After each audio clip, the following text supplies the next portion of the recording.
Penjabat Gubernur Kalimantan Timur, Akmal Malik menyarankan pemerintah kota, Pemkot, Balikpapan mencontoh Pemprov Jakarta terkait transformasi angkutan kota. Saran Akmal Malik ini terkait adanya aksi demonstrasi para sopir angkutan kota, angkot, di Balikpapan.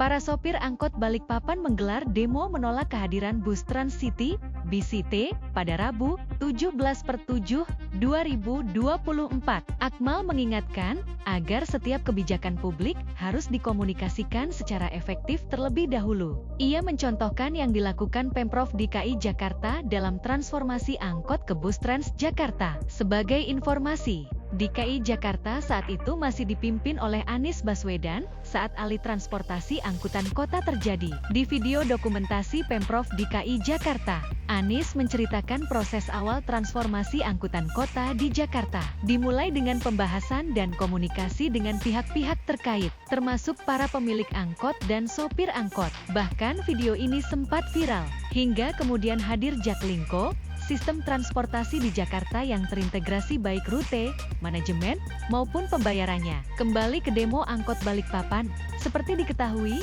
protes berawal dari operasi BCT yang sempat mengangkut penumpang di beberapa titik wilayah di kota Balikpapan. Demo yang dilakukan para sopir angkot itu pun menarik perhatian PJ Gubernur Kaltim, Akmal Malik. Akmal Malik menekankan pentingnya komunikasi yang efektif dalam setiap kebijakan publik. Menurutnya, pembuat kebijakan dalam hal ini pemerintah kota, Pemkot, Balikpapan harus mengidentifikasi pihak-pihak yang terdampak dan mengajak mereka berdialog sebelum kebijakan diterapkan. Kebijakan publik itu harus didahului dengan komunikasi yang efektif. Artinya, pembuat kebijakan harus mengidentifikasi dulu pihak-pihak mana yang mungkin akan terdampak, lalu lakukan pertemuan dengan pihak-pihak ini, sampaikan plus minusnya, apa kelebihannya, apa kekurangannya. Kalau nanti ternyata kekurangannya besar, apa kompensasi yang diberikan oleh pemerintah?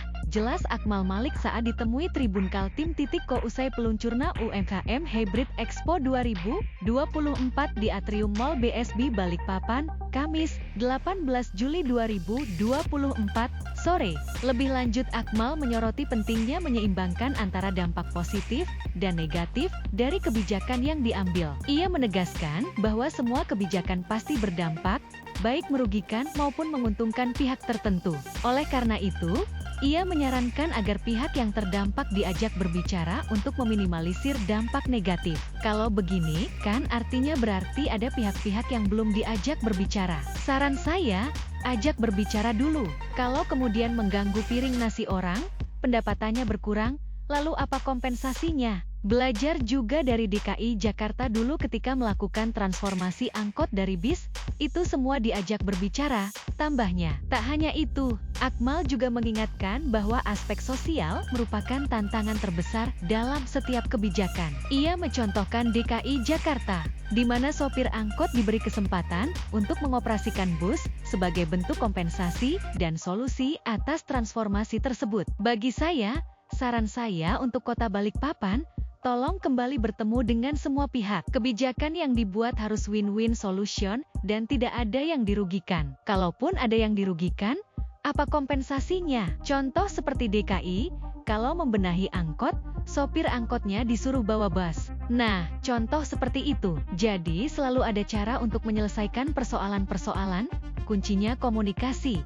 Tutupnya. Dengan demikian, Akmal Malik berharap Pemkot Balikpapan dapat mengatasi polemik ini dengan mengutamakan dialog dan mencari solusi yang adil bagi semua pihak yang terdampak. Download Tribun X sekarang, menghadirkan lokal menjadi Indonesia.